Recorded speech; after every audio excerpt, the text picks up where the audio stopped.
Hunter Biden sold more than just an illusion. Business partners had direct access to Joe Biden while VP. That's what I got for you today to more update what my past videos about Hunter Biden and the corruption in the Biden family. So let's get into it. After years of denials from President Biden, fake President Biden, we can't delegitimize what he actually is. He is a fake vice president. He was installed, not voted. But anyways, after denying for years about the knowledge or relationship with son Hunter Biden's business dealings, evidence suggests those assertions are untrue. Everything this man says is a lie. You can't believe anything from him, no matter what you see or hear. Almost everything is a lie. After Hunter Biden's long-term business partner and associate Devon Archer was interviewed by congressional investigators about the Biden family's alleged influence peddling scheme, it's not alleged, but I guess they have to say it until it goes to court. Representative Dan Goldman, Democrat from New York, same thing. The Archer confirmed that Hunter Biden sold the illusion of access to his father, then Vice President Biden. Evidence shown Hunter Biden, in fact, provide real access to his father for his business partners, despite the president having claimed repeatedly, "I have never spoken to my sons about his overseas business dealing." Well, if you didn't, you're not a father, because if your son comes home and says, "Dad, I'm trying to get some business in China. What can you give me some advice?" And he would go, "No, I'm not talking to you about it." I don't think so. Here are several instances which Hunter Biden provided direct access to the vice president for his business partners and associates. Jonathan Lee meets with Vice President Biden in Beijing. Hunter Biden acknowledged to the New Yorker magazine that in December of 2013, he introduced then Vice President Biden to his business associate Jonathan Lee in the lobby of the hotel in which they were staying during an official visit to Beijing. How do I go to Beijing halfway around the world and not see them for a cup of coffee? Biden told the magazine, referring to his business partner. Well, if this guy, Jonathan Lee, was not part of the reason why he visited, why would you visit him? It's like, okay, I just traveled 7,000 miles. Wait, coffee's good here in Beijing. And he just sits there and does nothing else. Coffee, how's the weather today? That's all he talked about? Bullshit. Lee is a Chinese businessman who ran the firm Bohai Capital. At the time of then Vice President Biden's visit to China, Lee and Hunter were already working on forming a new investment company that brought together Chinese capital with Hunter Biden's existing business. Before the trip to Beijing, Lee, Archer, and Hunter Biden signed a memorandum of understanding to form a company named BHR Partners. 12 days after the trip and the meeting with the vice president, BHA Partners was officially registered in China. 12 days, huh? Doesn't it sound a little fishy? But Biden never talked to anybody, never talked to his associates. But there's so much proof out there on videotape. The associates coming to the White House when normal people like this would never get access to the White House. But these people do. He had dinners with them at that Cafe Milano on video. Once again, the registers at the White House, all on video, in writing. And he's trying to deny it. Of course he's going to try to deny it because he's a criminal. And that's what criminals do. Archer would later testify to another instance in which Lee was given access to the vice president by phone. Archer told congressional investigators he remembers another time in which Hunter Biden called his father while his partners were at a dinner in Beijing. Do you recall other times which Hunter Biden placed his dad on speakerphone? The investigator Archer, when the investigator asked Archer. Archer told him that in, a dinner in with BHR with Jonathan Lee. But Archer did testify that then Vice President never spoke about business in earshot of him. Well, of course he's not going to. He's got to keep as little people as possible that knows about this, but now everybody knows about it. So there's no way of getting away with it. Now there's other instances like Miguel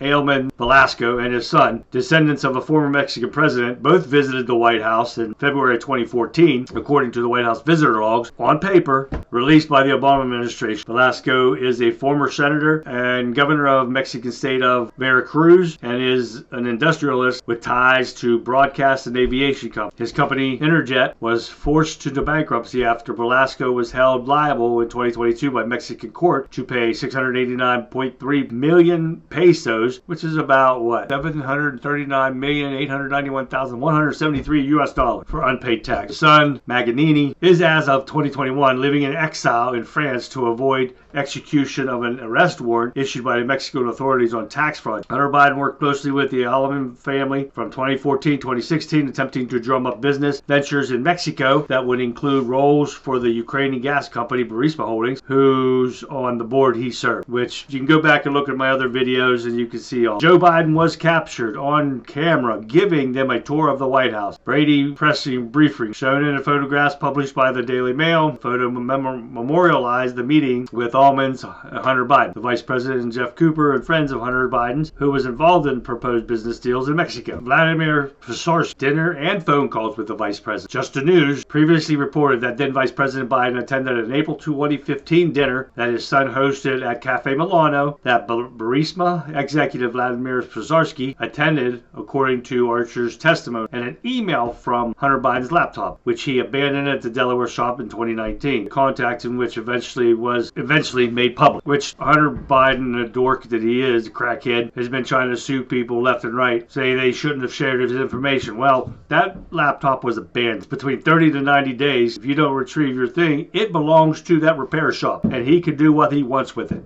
Be a crackhead again and just drop your stuff off anywhere you feel like, idiot. But this just goes to show you that Hunter Biden sold more than just access to him. They actually got to talk to Biden. Biden actually did favors for them to receive all this money that the criminal enterprise Biden crime family syndicates are. And they've received over $20 million count of the money that they've received from foreign government. They are criminals. They need locked up. If they don't get locked up, and we know there's two tiers of justice in this country, and that needs to stop. Another reason why this election is so important, people, please get out, vote Republican. And it's not too much Republican as far as corrupt, because there's corruptions on both sides, and it needs to stop. It needs to come out. So this is the time to do it. Election coming up is an important one. Please talk to your family and friends. Get the truth out to them. Tell them to try to convince them to stop listening to these lame news media, Channel 2, 4, ABC, CBS, MSNBC, CNN, all of them. They lie to them every day. Joe Biden lies. The whole Biden White House lies. We need to put a stop. We need to keep our freedoms that we have. We need to lock up all the corruption in DC and get this country back on. Let me know what you guys think. Leave questions and comments below. Follow me on Rumble at CHASU, CHASU. Share my videos with your friends and family. Tell them to go sign up. Follow me. Subscribe to me on Rumble. Give me some more subscribers. I will continue to get you the news, the truth, as close as possible. Sometimes, they slip in there some stuff that I can't verify, but I try to verify everything that we're looking at. I try to get you the truth close to possible. So let me know what you guys think. I'll keep an eye on this and any other stories that I feel that you guys need to hear. Until then, don't forget to get out and vote. This has been The Talking Point with the Country Conservative. I'm Charlie, and I'll see you next time.